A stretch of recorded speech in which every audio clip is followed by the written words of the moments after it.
All right, my man. It's time to kick it on over to my man LL Cool Jones to talk about how the Lions can attack the Bills defense. Well, it's not going to be much different than what I've been saying every week. We got to run the ball. They can be had in the run game. That rush yards allowed is a little suspect, like what we saw, even though it was like 130 something or something, whatever it was. Because they've given up some pretty big rushing numbers. Like they can be had in the run game. They Their allow corners, 106 per game. oh shoot, well, I don't know where I got 120 something from, but that's definitely a farce. They've given up some pretty big rushing numbers. They gave like 170 something to the Jets. They gave up a whole bunch to the Ravens, things like that. And I believe that we are as good or a better running team than both of those I just mentioned. So they can be had there. Real nice running, hard play action. Their corners can be had too. Both of their safeties is out, so you got to take advantage. Well, one of the safeties is out for the rest of the season. I believe the other one is back. And you mentioned him on the pain train. Yes, I think that's Poyer. But yeah, they could be had in the pass game as well. You just got to do it. And whatever we gonna do, we got to come out with the intent to get it done. Hard play action to the right places. Make the right decisions. No turnovers, of course. So tap your man's on the shoulder, tell him, hey, Thanksgiving, but we ain't giving it up to them.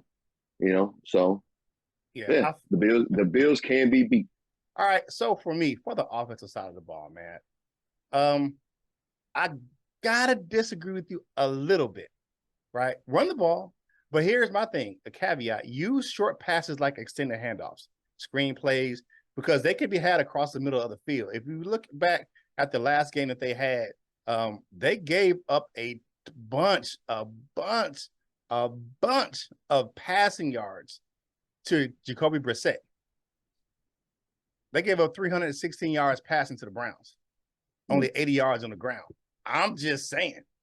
I mean, you don't have to throw the ball down the field. I'm not saying that, but dink and dunk, use those crossing routes like we do. And like I said, those like little pop passes and the out screens, you can use those short passes as extended handoffs and keep the clock running. That's what I want you to do. Keep the clock running. Long sustained drives.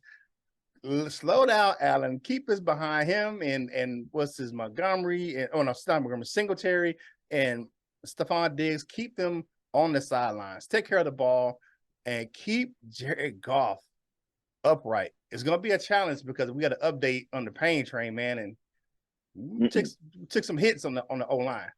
What you got, Coach Jones? We got to be 50-50.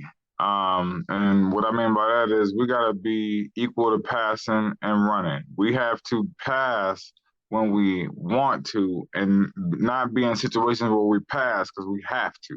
That's going to be the real key of this game is to pass when we want and not because we have to. And another thing, man, is golf.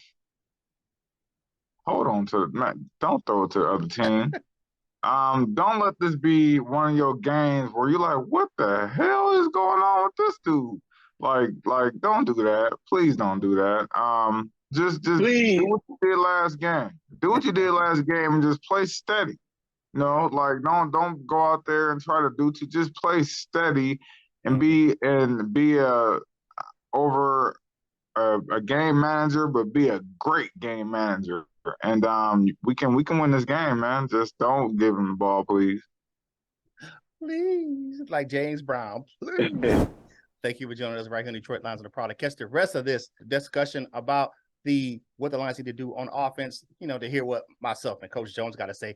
Tune into the full version of Lunchtime Detroit Lions Talk, brought to you by Detroit Lions of the Prowl. It's only a video away, so go ahead and click back on the channel, man. You're already here, so go ahead and check out the rest of this thing on our game preview.